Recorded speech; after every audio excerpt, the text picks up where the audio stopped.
વ્યવસાય વકીલ છું અને આપણા પાર્ટીના અને આરવાઈના એક સંગઠન મંત્રી તરીકે આપને બધાને હું લાલ સલામ કરું છું। અહીં ઉપસ્થિત સ્ટેજ ઉપર તમામ કોમરેડો, બહેન કોમરેડ છે અને આજુબાજુના તાલુકામાંથી જે પણ કોમરેડો આવ્યા છે એમનું ખૂબ ખૂબ સ્વાગત કરું છું। કોમરેડો, સૌથી પહેલાં હું એક લેટર વાંચું છું જે આજના દિવસ આપણે 9 ઓગસ્ટ જે આ મીટિંગ રાખી છે એનું મહત્વ શું છે એના बाबत हिंदी में लेकर हिंदी। हम भारत के लोग का एक ही मिशन अपनी आज़ादी, लोकतंत्र, संविधान की रक्षा करें। आज़ादी की 75वीं सालगिरह के एक सप्ताह पहले भारत 9 अगस्त 2022 के दिन भारत छोड़ो आंदोलन की 80वीं वर्षगांठ मना रहा है। मुंबई में अखिल भारतीय कांग्रेस कमेटी के अधिवेशन से भारत छोड़ो आह्वान जारी करने के फौरन बाद कांग्रेस के नेताओं को गिरफ्तार कर लिया था, लेकिन उस आह्वान से भारत के अनेक हिस्सों में लोकप्रिय जन उबार पैदा कर दिया और 4 समांतर सरकारों यूपी में बलिया, बंगाल में तमलुक, ओडिशा में तालचर और महाराष्ट्र में सतारा को भी जन्म दिया। वस्तुतः सतारा की समांतर सरकार 1947 तक चली थी और भारत छोड़ो आंदोलन तथा बर्तानी औपनिवेशिक शासकों की अंतिम निकासी के बीच ऐतिहासिक सेतु बन गई थी। बहरहाल इतिहास ने भारत के साथ एक क्रूर मजाक किया है। सत्ता उन ताकतों के हाथ में चली गई है जिनके पूर्वज न केवल स्वतंत्र आंदोलन से अलग रहे थे, बल्कि जिन्होंने 1857 के स्वतंत्रता युद्ध के बाद विभिन्न चरणों में औपनिवेशिक शासकों के साथ सहयोग भी किया। 2014 में कांग्रेस मुक्त भारत के नारे के साथ नरेंद्र मोदी सत्ता में आए। आज गृह मंत्री अमित शाह ये की बगा रहे कि भाजपा 50 वर्षों तक भारत पर राज करेगी और भाजपा अध्यक्ष जेपी नड्डा यह बोल रहे हैं कि भाजपा भारत की एकमात्र पार्टी बन गई है। विपक्ष शासित सरकारों को अस्थिर किया जा रहा है और एक के बाद दूसरी सरकारों को गिराया जा रहा है। विपक्षी दलों के कार्यकालों पर छापा मारा जा रहा है, पुलिस उन कार्यालयों को घेर ले रही है और विपक्षी नेताओं को ईडी के द्वारा परेशान किया जा रहा है। जब हमारा देश संविधान और राष्ट्रीय ध्वज को अंगीकार कर रहा था, तब आरएसएस ने इन दिनों को साफ साफ खारिज कर दिया था और वह मनुस्मृति को, भारत की आधारभूत संहिता तथा भगवा झंडे को भारत के राष्ट्रीय ध्वज के बतौर मान्यता देने की जीत कर रहा था। स्वतंत्र और आधुनिक भारत की संवैधानिक दिशा के प्रति आरएसएस का विरोध सिर्फ वैचारिक वाद विवाद के घेरे तक ही सीमित नहीं था।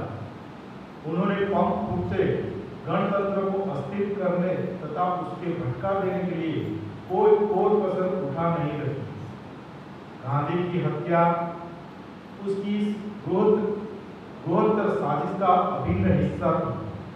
एक दूसरी साजिशाना घटना अयोध्या में 22 दिसंबर 1949 को हुई, जब अयोध्या के सिटी मजिस्ट्रेट गुरुदत्त सिंह और जिलाधिकारी के नायक की कृपा से बाबरी मस्जिद के अंदर राम की मूर्ति चोरी छिपे स्थापित कर दी गई। ये दोनों महानुभाव बाद में आज की भाजपा सरकार के पूर्ववर्ती संस्करण भारतीय जनसंघ की राजनीति में सक्रियता पूर्वक शामिल हो गए। यह भारत के प्रथम गृह मंत्री सरदार पटेल के शब्दों को याद करना प्रासंगिक होगा, जिन्होंने गांधी की हत्या के बाद आरएसएस पर प्रतिबंधित लगा दिया था। भारत सरकार द्वारा जारी विज्ञप्ति में यह स्पष्ट बताया गया था कि राष्ट्र को खतरे में डालने वाली नफरत व हिंसा की ताकतों को समूह उखाड़ने के लिए यह प्रतिबंध जरूरी हो गया था। श्यामा प्रसाद और गोवलकर को लिखी अपनी चिट्ठियों में पटेल ने आरएसएस द्वारा फैलाए जा रहे सांप्रदायिक जहर और उसके विनाशकारी दुष्परिणामों का जिक्र किया था, जिसके चलते गांधी समेत कई अन्य लोगों की जान गई थी। अंत में आरएसएस ने जब संविधान और राष्ट्रीय ध्वज को लिखित रूप से स्वीकार कर लिया, तब 11 जुलाई 1949 को उस पर लगा प्रतिबंध हटा दिया गया। प्रतिबंध हटाते हुए उस विज्ञप्ति में यह उम्मीद बताई गई थी कि आरएसएस ने अपने वायदे के मुताबिक सांस्कृतिक क्षेत्र में एक लोकतांत्रिक संगठन के तौर पर काम करेगा, कोई गोपनीयता नहीं रहेगा और हिंसा से हरगिज दूर रहेगा। लेकिन प्रतिबंध समाप्त होते ही आरएसएस अपने उसी पुराने रास्ते पर लौट गया, जिसे भारत ऐसी भारी कीमत चुकाते हुए महसूस करता आ रहा है। आज मोदी सरकार इतिहास को विकृत करने और भारत के स्वतंत्रता आंदोलन की शख्सियतों को हड़पने के लिए भारत की आजादी की 75वीं वर्षगांठ को एक बड़े मौके के बतौर इस्तेमाल कर रही है।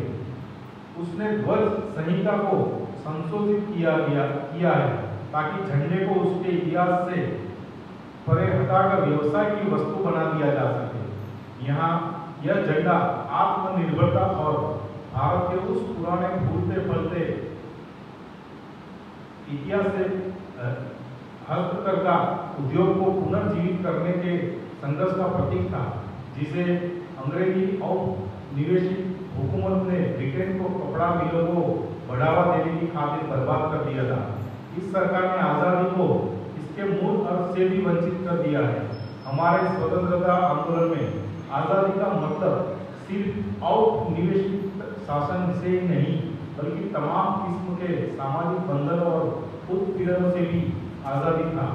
ब्रिटिश शासन और विभिन्न रजवाड़ों के अधीन गुलाम लोगों की स्थिति से बाहर निकालकर हम भारत के लोग भारत के संविधान को अपनाकर आजाद मुल्क के आजाद नागरिक बन गए। आज भारतीय जनता की ये तमाम आजादियां दांव पर चढ़ गई है। सच कहे न्याय चाहने और अधिकार की मांग करने के लिए नागरिकों को सजा दी जा रही है। विभाजन के संतरास के बावजूद भारत में धर्मनिरपेक्ष लोकतांत्रिक गणतंत्र के बतौर आगे बढ़ने का संकल्प लिया था, जिसमें भारत ताने बाने का निर्माण करने वाली सामाजिक विविधता और सम्मिश्रित संस्कृति को सम्मान मिल सके। आज उस संकल्प को उलट देने की कोशिश की जा रही है और संप्रभु समाजवादी धर्मनिरपेक्ष लोकतांत्रिक भारत के संवैधानिक लक्ष्य को प्रभावी ढंग से हटाकर उसकी जगह पर फासिस्ट हिंदू राष्ट्र बनाने के आरएसएस के 100 साल पुराने सपने को स्थापित किया जा रहा है। इसलिए भारत की आजादी की 75वीं सालगिरह मनाने के लिए हमारे द्वारा लगातार चलाए जा रहे हम भारत के लोग अभियान के हिस्से के बतौर हम लोग 9 से 15 अगस्त के दौरान सप्ताह भर की विशेष मुहिम चलाए और हमारे महान शहीदों के सपनों का भारत निर्मित करने का अपना संकल्प दोहराए। हम भारत के लोग एक ही मिशन, अपनी आजादी, लोकतंत्र, संविधान की रक्षा करें।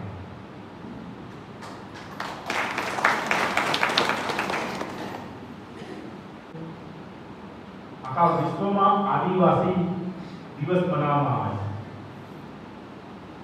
તમે કોંગ્રેસો સમજતા હો કે આદિવાસી આપણા ખાલી વલસાડ જિલ્લામાં છે કે ગુજરાતમાં છે એવું નથી, સમગ્ર વિશ્વમાં આદિવાસી કોમ છે। હાલમાં ભાજપ સરકાર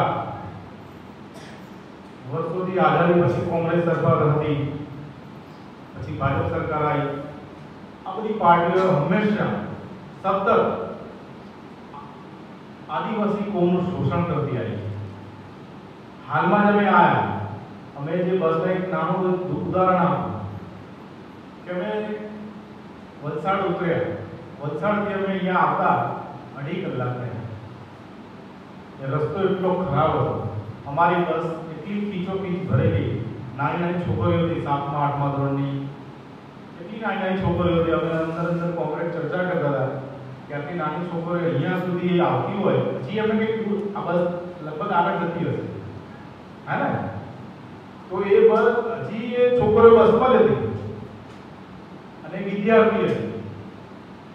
તો વિચારો વલસાડથી અહીંયા આવતા અમે કંટાળી તો આ છોકરીઓ અહીંથી વલસાડ ભણવા જતા એમને કેટલી તકલીફ પડતી હશે.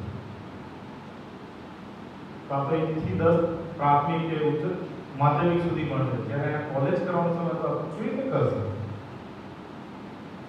એટલે મારો કહેવાનો એવું કે આપણા દેશમાં આદિવાસી, હું સમજુ છું, આપણી પાર્ટી સમજે છે કે અત્યારે હાલમાં જો શોષણ સૌથી વધારે થતું હોય તો માત્ર ને માત્ર આદિવાસી કોમ.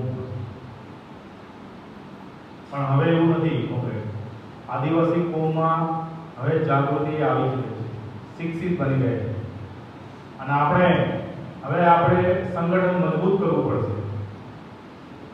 આ હોલ આટલો ભરેલો છે, એના કરતા આપણે વલસાડ કે મોટા 15-20-25,000 જેટલી સંખ્યામાં બધા આદિવાસી મિત્રો આવે એટલું સંગઠન મજબૂત કરવું પડશે કે આવનાર દિવસ બહુ જ આપણા સંઘર્ષ માટે હશે. અત્યાર સુધી આપણી પાર્ટીએ ઘણા કાર્યક્રમો કર્યા, કલેક્ટરોના આવેદનો પત્ર આપ્યા, પણ એ તો આપણું કામ ચાલુ છે, કાયદેસર જે આપણે કામ કરીએ છીએ, અમે તમારી જોડે છીએ. પણ સંગઠન કોંગ્રેસ હજી વધુ મજબૂત બનાવવું પડશે. એના માટે તમારે જિલ્લા કોંગ્રેસો અહીંયા સ્ટેજ ઉપર છે, એમણે તો જવાબદારી લીધી છે અને નિભાવી રહ્યા છે અને સક્રિય છે. પણ કોંગ્રેસ તમે લોકો બી તમારે બી આ જવાબદારી લેવી પડશે. તમારે પણ આજુબાજુ નાના તાલુકામાં નાનું કામ કરવું પડશે, જાગૃત કરવા પડશે. આજે આ કોંગ્રેસો આટલા મજબૂત થયા તો તમારે બી થવું પડશે. તમે એક કોંગ્રેસ નક્કી કરો કે મારે 10 કોંગ્રેસને તૈયાર કરવા છે. એવી રીતે અત્યારે 100 કોંગ્રેસો બેઠા છે. વિચારો કેટલા કોંગ્રેસો થઈ જશે. એવી રીતે હું એનો બી કહેવા માંગુ છું. એટલે કોંગ્રેસ સંગઠન આપણો વિસ્તાર વધારવો પડશે. અમે રેડિયો હમણાં જોતા આવ્યા કેટલી લગભગ આજે વિશ્વ આદિવાસી દિવસ છે, એમાં ભાજપ વાળાએ રેલી કાઢી, કોંગ્રેસ વાળાએ રેલી કાઢી છે, પછી બીજા બધા સંગઠનો રાખે, એનજીઓ ચલાવે છે, પીએસપી વાળાએ કાઢી છે. પણ આ બધા કોંગ્રેસો, આ તમારો આજે બીજી બધી પાર્ટી તમારો આપણી કોમનો માત્ર શોષણ કરવા માટે આવું નહીં, ચૂંટણી પૂરતો ઉપયોગ કરવા માટે આવું કરી રહ્યા. क्या कोम क्या બીજી પાર્ટીમાં સાચી દિશામાં ના જતી રહે, શિક્ષિત ના બને, મજબૂત ના બને, સંગઠિત ના બને. એટલા માટે આપણી પાર્ટીઓ તમારા ઉપર તણાવ મારી રહી કે તમને અલગ અલગ ભાગલા પાડી રહી, તમારા મગજમાં સાચી દિશામાં જ્ઞાન નથી આપતું. એટલા માટે તમારે બધાને ભેગા થવું પડશે અને તમારે જેટલી આ કોંગ્રેસની જવાબદારી એટલી તમારી એક કોંગ્રેસની જવાબદારી છે. એવું નથી કે અહીંયા આ ભાષણ આપ્યું, તમે ઘરે ગયા, શાંતિથી મીટિંગ સક્સેસ થઈ, સફળ થયા, ચલો ઘરે જાઓ, હવે પાર્ટીનું કામ થશે. એવું નહીં કોંગ્રેસ. તમારા તાલુકા, તમારા ગામમાં નાના પ્રશ્નો લઈ તમે આગેવાન બનો. આ આગેવાન છે કે તમારે એક કોંગ્રેસના આગેવાન બનવું પડશે, એક બેનને આગળ આવવું પડશે. તો આવનાર સમયમાં આપણે સંગઠન મજબૂત અને સારા કોંગ્રેસો, તમારામાંથી કોંગ્રેસો સારા બનશે. અને તમે આગળ આવશો તો તમે 10 જણને ભેગા કરશો, એ 10 બીજા 10 કોંગ્રેસોને સમજાવશે. એ રીતે કોંગ્રેસ સંગઠન વધારે મજબૂત બનાવવું પડશે. આજનો આપણો 9 ઓગસ્ટ 2022 ના રોજ આજે જે વિશ્વ આદિવાસી દિવસ છે, એમાં તમે અમને ભૂલાયા, એ અમારા માટે ગર્વની વાત છે.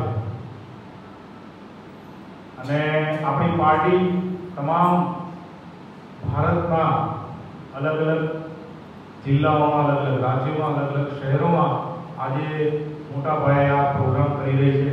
9 ઓગસ્ટ આદિવાસી દિવસ, વિશ્વ આદિવાસી દિવસ ઉપર. એટલે કોંગ્રેસ આજના દિવસે હું એક જ બહુ નાનું ભાષણ નહીં આપું, પણ ખાલી એટલું જ કહી કે જે હાલની પરિસ્થિતિ છે, કેન્દ્રમાં રાજ્યમાં ભાજપ સરકાર છે, આ સરકાર આદિવાસી ખેડૂતો ઉપર, જંગલ ઉપર, જંગલની જમીનો ભરાવવાની કોશિશ કરી ભૂમાફિયાઓ દ્વારા, એ પ્રયત્નો એ ભૂમાફિયાના વિરુદ્ધમાં આપણે લડવું પડશે. તમારે જ લડવું પડશે કોંગ્રેસ, તમારે શિક્ષિત બનવું પડશે, તમારે જ મજબૂત બનવું પડશે. અને આ ભૂમાફિયાઓ અને સરકાર સાથે મળીને કેવી રીતે તમારી જમીન હડપ કરી લે એના માટે તમારે લડવું પડશે, જાગૃત થવું પડશે અને સંગઠિત થવું પડશે. તો જ આપણે સાચી દિશામાં ન્યાય મેળવી શકીશું. હું વ્યવસાય વકીલ છું, પણ તમે સંગઠિત થશો, તમે પોતે જાગૃત થશો, તમે લડવા તૈયાર થશો તો તમારા માટે કોઈ લડશે. પણ જ્યારે તમે જ નહીં તૈયાર થાવ તો તમારા માટે કોઈ તૈયાર નહીં થાય. તમે તમારા હક અધિકાર માટે તો તમારે જાગૃત હોવું જોઈએ. આપણી ઉપર શોષણ થાય છે, પણ કેવા પ્રકારનું શોષણ થાય છે આપણને જ્ઞાન હોવું જોઈએ. તમારા ઉપર ઘણી બધી, અમારા ઉપર નહીં, બધા હિન્દુસ્તાનના અત્યારે હાલની પરિસ્થિતિ, મોંઘવારી કેટલી છે. મોંઘવારી તો અત્યારે તેલ, શાકભાજી, તમે ગામડા રહો છો પણ અમારા અમદાવાદ તમને અહીંયા કયા ભાવે મળતો છે મને ખ્યાલ નથી, પણ અમારા ત્યાં એક એક વસ્તુનો ભાવ વધારો છે. દરેક શાકભાજી 80 થી 90 રૂપિયા ઉપર છે કિલોના. તેલ મોંઘું, દાળ મોંઘી, દૂધ મોંઘું, ગેસનો બાટલો મોંઘો. હાલમાં શહેરોમાં રહેવું બહુ જ અઘરું છે. એટલે આ પ્રશ્ન ભારતના તમામ નાગરિકોનો છે, એવું નથી કે આદિવાસી કોનો, તમામ ભારતના તમામ નાગરિકનો સવાલ છે. આપણે સહન કરી રહ્યા છે એ બહુ મોટી વસ્તુ છે. સહન હવે નથી કરવાનું. એના માટે તમારે લડવું પડશે, ભેગા થવું પડશે. મેં અગાઉ કીધું એ કે તમારે સંગઠિત થવું પડશે. તમારે એક એક કોંગ્રેસના આજે 9 ઓગસ્ટ આ વિશ્વ જે આપણો આદિવાસી દિવસ છે એમાં એક એક કોંગ્રેસના મનમાં અને મગજમાં એક સંકલ્પ લઈ લો કે મારે મિનિમમ કમ સે કમ 10 આદિવાસી મિત્રો, 10 આદિવાસી ભાઈઓ બહેનો જે બી હોય એમને સમજાવો અને એને ભેગા કરો, આપણી પાર્ટીમાં સામેલ કરો અને એકજૂટ કરો અને સંગઠનમાં મેમ્બર બનાવો. તો એને આપણે સંગઠિત થઈશું તો વધારે સંગઠન મજબૂત થશે અને આપણો અવાજ સરકાર સુધી પહોંચશે. આપણે આપણા આદિવાસી હમણાં કેન્દ્ર સરકારે આપણા ભારતના રાષ્ટ્રપતિ જે તમને ખ્યાલ હશે આદિવાસી બેન બન્યા છે, ખ્યાલ છે બધા રાષ્ટ્રપતિ આપણા ભારતના, એ ખૂબ ગર્વની વાત છે. પણ એ બન્યા પછી આપણા જીવનમાં પરિવર્તન આવવું જરૂરી છે. તમારા જીવનમાં પરિવર્તન આવવું જરૂરી છે. કંઈ બી સરકાર કરે તો તમારા સામાન્ય નાગરિકના જીવનમાં પરિવર્તન આવવું જરૂરી છે. સરકાર ઉદ્યોગપતિઓની જોડે જો કરોડો અરબો રૂપિયાની લોનો આપે છે. અમારે ત્યાં ગેસની જે ગાડીઓ ચાલે, ગેસ ઉપર રિક્ષાઓ ચાલે, ગેસનો કંપનીનો માલિક અડાણી અરબો ખરબોપતિ થઈ ગયો. તમને એવું લાગે આપણને કેમ નડે છે અડાણી?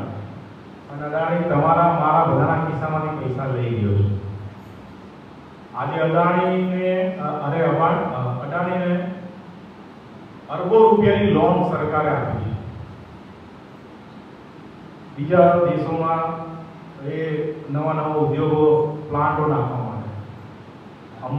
અંબાણી પોતે રિલાયન્સ કંપનીના માલિક, એમનું મકાન હાલમાં એ ફોરેન વિદેશમાં રહે છે.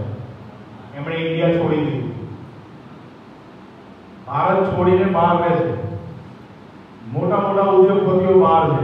લોકોએ લોનો લીધી, મોટી બેંકોમાંથી, નાની બેંકોમાંથી લોન લીધી. એ લોનોમાં બેંકોમાં ફિક્સ ડિપોઝિટ જે પૈસા આપણે તમે મહિને કે વર્ષે જે થોડો ઘણો પૈસા જમા કરાવો, એ પૈસાના વ્યાજ ઉપર એ બેંકો આપણા પૈસાની લોનો અરબોપતિ એ લોકો આપણા પૈસાની બન્યા છે. એટલે તમે એવું વિચારો કે મારા ખિસ્સામાંથી હજી નથી ગયા, એ વસ્તુ તમારા મગજમાં ખ્યાલ આવે તો ખોટો છે. દેશના તમામ નાગરિકોને આ વસ્તુ સહન કરીએ છીએ આપણે, છતાં બી આપણે સહન કેમ કરીએ? હવે આપણે સહન નથી કરવાનું. એટલે હું આ મારી વાત સાથે પૂરું કરું છું. મને અહીંયા બોલાવ્યો ફરીથી ખૂબ ખૂબ આભાર તમામ કોમ્રેડોનો અને તમામ આદિવાસીના आदिवासी मित्रों, भाइयों बहनों, इनकलाब जिंदाबाद। लाल सलाम। आदिवासी एकता जिंदाबाद जिंदाबाद जिंदाबाद आदिवासी एकता जिंदाबाद जिंदाबाद जिंदाबाद लोकतंत्र बचाओ अधिकार बचाओ लोकतंत्र बचाओ अधिकार बचाओ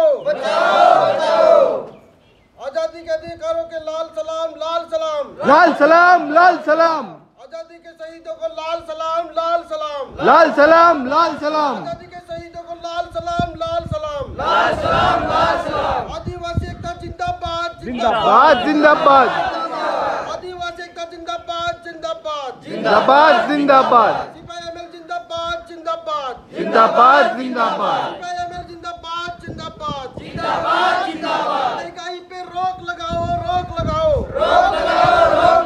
महंगाई पे रोक लगाओ इनकलाब जिंदाबाद जिंदाबाद जिंदाबाद इनकलाब जिंदाबाद जिंदाबाद जिंदाबाद शहीदों अमर रहो अमर रहो अमर रहो अमर रहो शहीदों अमर रहो अमर रहो अमर रहो अमर रहो बिरसा मुंडा अमर रहे अमर रहे अमर रहे अमर रहे बिरसा मुंडा अमर रहे अमर रहे इनकलाब जिंदाबाद आदिवासी एकता जिंदाबाद आदिवासी एकता जिंदाबाद आवाज दो आवाज दो इनकलाब जिंदाबाद जिंदाबाद जिंदाबाद इनकलाब जिंदाबाद जिंदाबाद जिंदाबाद सीपीएमएल पार्टी जिंदाबाद जिंदाबाद जिंदाबाद जिंदाबाद सीपीएमएल पार्टी जिंदाबाद जिंदाबाद 9 अगस्त को लाल सलाम 9 अगस्त को लाल सलाम इनकलाब जिंदाबाद